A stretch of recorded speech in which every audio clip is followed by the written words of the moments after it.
Hello and welcome to another episode of Weekly Waypoint, where I realised I had to update my graphics drivers when this happened. I was recording the match, and boy howdy, did a 22-year-old game crash on me. And I don't know why you need to update your graphics drivers for a 22-year-old game. I can only assume that automatically patched Windows updates conflicts with older graphics drivers, and that's why my computer appears to break every 6 months until I remember that, oh shit, I should probably go and update my graphics drivers. So as you can see, I went and did that, and so far everything's going well. I was gonna say it's like daisies. I don't know, there's some kind of metaphor including flowers to say that things are going well, but I don't remember what it is right now. All I can tell you is that it is the last day of March, I think. Wait, is this one of those 31-day months? It is not the last day of March, but it is almost the last day of March, and it is very nice outside. It is weirdly nice outside. It is almost like summer, which means obviously that it's spring. If it's almost like summer but not quite, you can probably go ahead and say it's spring. Bullshitting about the weather aside, for what have I been doing with my week? Well, a couple of things. First of all, as you will have seen on my channel, I have been rewatching the DC Extended Universe movies, and you might be thinking, but Christian, that's what Pictures Without Pictures is for. And to you I would say yes, Pictures Without Pictures is for that, and it will return. Me and Reese want to make more podcasts. It's just a matter of timing and stuff like that, and I said to him, I'm probably going to do some thoughts on videos on movies, but it doesn't mean that we can't do them in podcasts at a later date, because every time you watch a movie you approach it from a new perspective, whether it's because time has passed or your personality has changed, or you just pick up on things in the movie that you didn't notice before. Every time you rewatch a movie there's something new. The first time you rewatch a movie it's definitely like new. I did a whole blog post on this back in the day where I was like, you experience a story twice. The first time you experience it and you don't know what's going to happen,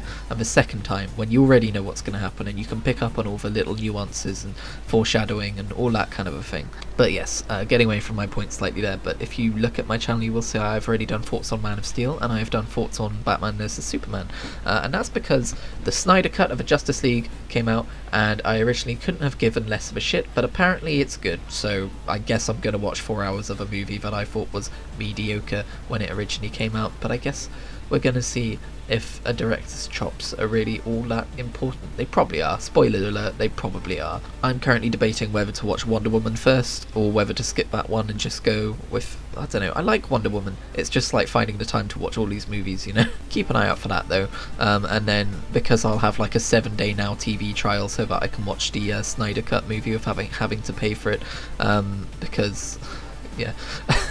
I'll probably also watch other ones that I haven't seen as well, like Aquaman and Wonder Woman 84 and stuff like that, if they have that. I'm not sure if they'll have that or not. It did just have a physical release recently, so I don't know if that means that it's not going to be released digitally yet, or I mean on streaming services yet or not. I know the Snyder Cut is a very unique kind of a beast, because obviously it's a movie that came out 4 years ago that's just getting reworked, and we are living in the dark times and we can't go to theatres. But yeah, that's where I've been spending some of my time. I've also been spending some of my time in RuneScape. I've also been spending some of my time in Octopath Traveller, which is chef's kiss. I haven't played it in a couple of days because of who I am as a person, but I love it. It's so good. So I will tell you exactly where I am in the game without giving away any spoilers. Basically the premise of the game is that there's 8 main characters, there's 8 protagonists, and you get to choose which one you want to start with. You get to choose where in the world you want to start and what kind of a character you want to start with, and the kind of character they are dictates their class, you know, obviously their abilities, but also just like they have like a special ability which is neat, like the warrior can duel anyone to kind of like level up a little bit. The trades lady, she can buy personal items from people, stuff like that, and it's always really neat when you learn a new one. So yeah, I kind of gave away what I did there, but I started with the warrior dude whose name I've forgotten. No, Olberic, I think it was Olberic. But I haven't played in a couple of days, my apologies. So I started out with him and I did chapter 1 of his story, and chapter 1 of these stories usually takes about an hour, by the way. And then I went through up to the coastal town and I did chapter 1 of the trading lady's story whose name I've forgotten. And then I did chapter 1, I went up and I did chapter 1 of the scholar dude whose name I've forgotten. It's been a couple of days, okay, and I haven't actually spent all that much time in the game. But what I've seen of it so far, I love, because I have this weird issue with JRPGs, where every time I see one, I'm like, that looks really cool. I really want to do it. I really want to get invested in this 80-hour story, and I really like the look of these characters. And I don't hate turn-based gameplay. Just look at Pokemon. So in theory, I should love JRPGs, but I can never keep my attention on one long enough to experience more than about 10 hours of the story. But this feels different because it's more akin to something like World of Warcraft Legion in a weird way, because every different class you played has its own class story in that expansion. And then, what was the other example I thought of? I guess Dragon Age Origins, in that every class and race has its own little starter story that you can go and experience, which makes replaying it very nice. But Octopath Traveller really is like a choose your own adventure kind of a thing, but it's not like you only see that one adventure. You party up, and then you do everyone's stories, and it's really cool. The only issue I really have with it so far is that the actual main characters don't seem to interact with each other very much in terms of dialogue. Like, I don't think they've really spoken at all, and I think that's because they can't really predict what order the player's going to go around and pick these characters up from, so it's going to be very difficult. Maybe when you get all 8, maybe that's when they'll start talking to each other or something like that, but until then it's probably really difficult to predict and figure out where you're going to put dialogue. But all the same, it feels like it's missing. Like, you complete chapter 1 of Old Beric's story and you set out and you have a goal in mind and an adventure in mind, and then you stumble across this person, they're like, oh yeah, I was going to go do this, and he's just like, okay, I'll tag along, and that's like it. That's it. They never talk to each other, they just fight beside each other, and you're kind of left to fill in the gaps, which is fine. It is fine. Like, I kind of like have this headcanon of like what their relationship would be like, where he's kind of like almost like this mentor figure teaching her how to fight because she's more of a tradesperson by nature, and all this kind of a thing, my trademark thing to say. The art style is really charming, and the actual combat, like I said, I don't mind turn-based combat. I actually really like this game's turn-based combat because it's got this cool little, moment-to-moment strategizing, which is really simple to grasp, but I guess hard to master. Where when you do an attack, you earn a battle point, and you can use up to 3 battle points to strike 4 times. And then different enemies, like they all have like these defense ratings, and they're different weapons work against breaking those defense ratings, so everyone can damage them more, and it's really well done, and it's not complicated. It's not like, oh god, like the way I just explained it might make you think like, oh, I don't know about that seems like a lot to learn. It really isn't. It's quite simple, but it's really deep. It's simple but deep, and it's really good, and I actually enjoy the combat system in a JRPG, which is new to me. So yeah, I'm going to keep playing that game, or I'm not, or I'm going to forget about it and come back to it in like 6 months, because that's just who I am, and I'm learning to accept that about myself. Like, remember when I was playing Assassin's Creed Black Flag a couple of weeks ago, and I was super into that, and I was definitely going to play all the way through that? Yeah, okay, Christian, yeah, sure. Pull the other one, it's got bells on it, or more accurately, it has a JRPG on it. But the thing is, I was absolutely delighted when they revealed that Octopath Traveller was coming to Xbox Game Pass. Not just Xbox, but Xbox Game Pass is where it's launching on that console, because that is a game that I have wanted since it came out.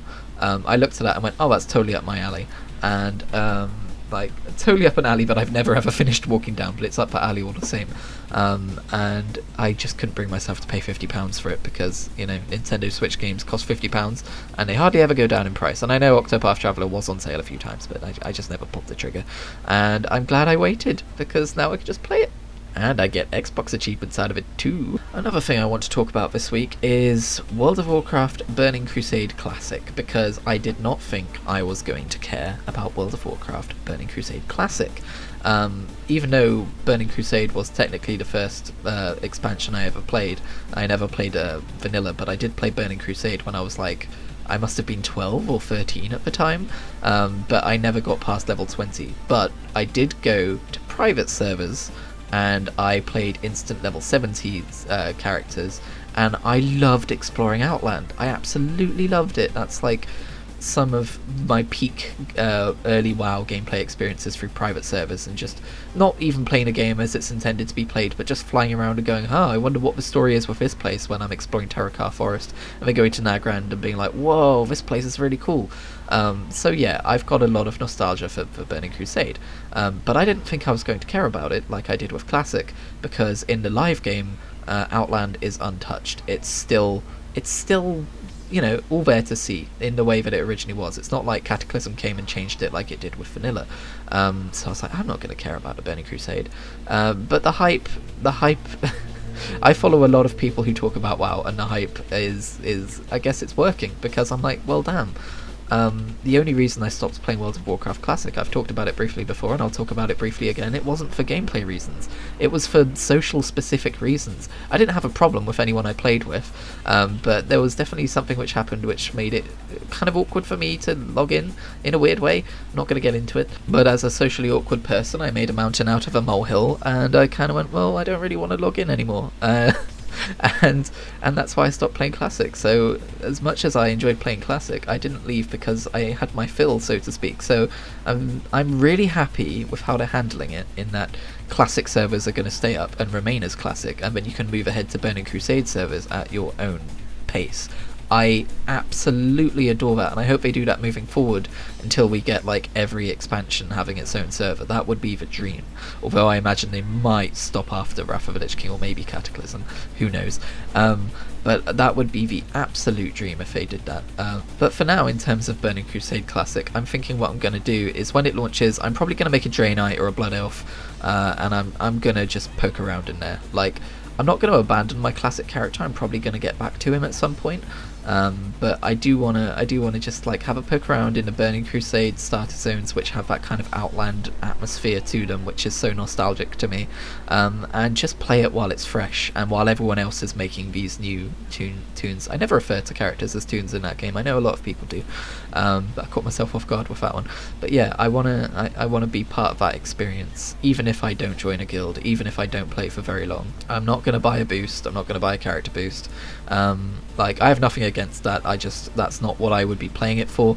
So I'm not gonna resub to WoW and play Classic right now, because RuneScape is what I'm doing at the moment, and I don't want to do what I did with Elder Scrolls Online earlier this year, where I'm like, I'm all in, and then immediately be like, I'm doing something else. I know I just said I'm forgiving myself for that, but I'm really enjoying RuneScape at the minute, and I can't play two MMOs side by side, historically. It's always been the case. But anyway, thank you for listening to me ramble about whatever I talk about, and I will see you in the next video.